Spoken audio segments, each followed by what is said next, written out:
Newport Pagnell is often claimed to be the first motorway service area. The truth is that Watford Gap opened almost a whole year before it, but its design wasn't very conventional. When these services opened, they formed the headquarters of certain segments of the Forte business, and today Welcome Brakes HQ is only a few miles away in the nearby village. It had one of the last remaining Welcome lodges, becoming Days Inn in April 2009. There were plans for the motel to be rebuilt before being rebranded, but this never went ahead, so the motel has retained its 1950s American-inspired design. Although the motel is immediately adjacent to the services, it's technically not part of them, and for this reason it's allowed to sell alcohol, whereas at most other services it's strictly illegal. The service station in question opened on the 15th of August 1960 under the name Motorway Services Limited, which was a joint venture between Forte for catering and Blue Star for fuel. The original plan was that Watford Gap would serve lorries, whilst Newport Pagnell would serve cars, but it didn't work on several grounds. Blue Board didn't want to build a second site, and any other operator wouldn't want to send half their traffic to someone else. Plus, if a car driver desperately needed service area facilities, but was outside a lorries-only service area, it would be a bit silly not to let them in. When Fortes did open these motorway service stations in 1960, they were under strict instructions to make the building dull and to separate it from the main carriageway with lots of trees. Despite this, the services opened as normal and clearly haven't been seen as that much of a distraction by drivers.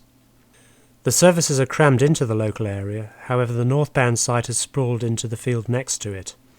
Sadly, the same isn't true for the southbound services, and they have a huge shortage of space.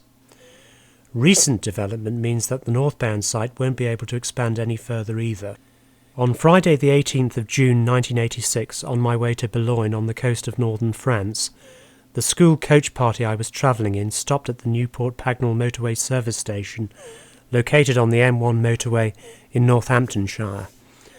I happened to have a cassette recorder, only with automatic level control, and microphone with me, and so recorded the sounds of a couple of scenes.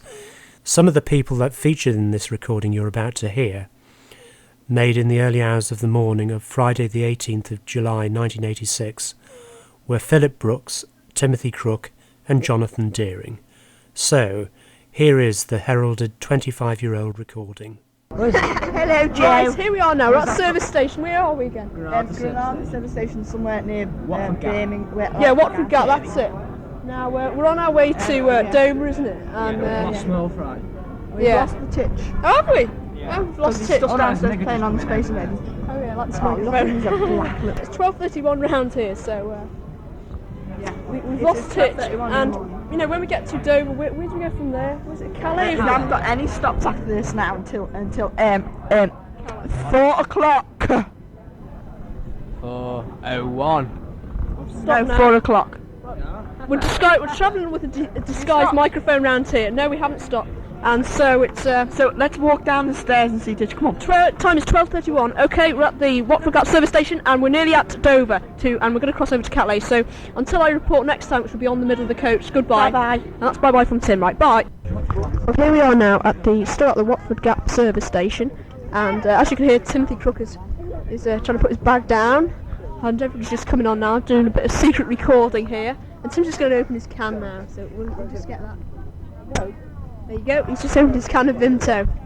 So, as you can hear, there's quite a lot of voice. Oh, look what's happened. No, it's just spittles. I haven't spilled it, it's open funny. Well, as you can hear, Tim's opened his Vimto. Now, the time's now 1:03 in the morning of Friday, the 18th of July. So, what do you think of the thing so far? What do you think of the coach? Very good. That's very good on the service station. How much money did you spend at the service station? About a pound.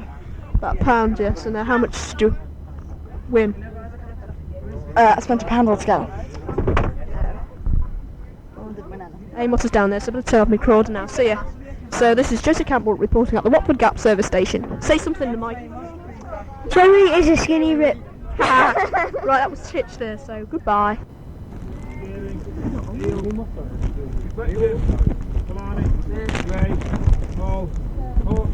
Holden, Huber, Kennedy, Gungadam, Kirkham, Curtin, group of them, Lacey, Lee, Bennett, Lloyd, Locke, McNally, McNee, Morris, Owen, Spencer, Walker.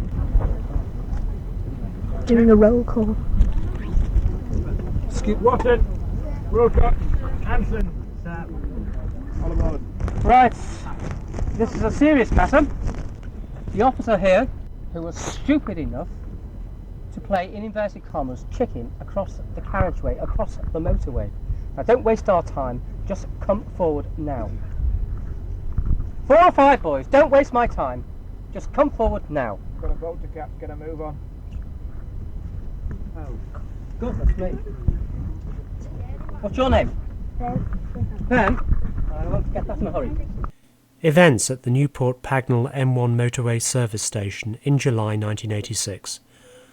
I hope you've enjoyed listening to this brief historical account, etc., about this M1 motorway service station. Thank you for listening.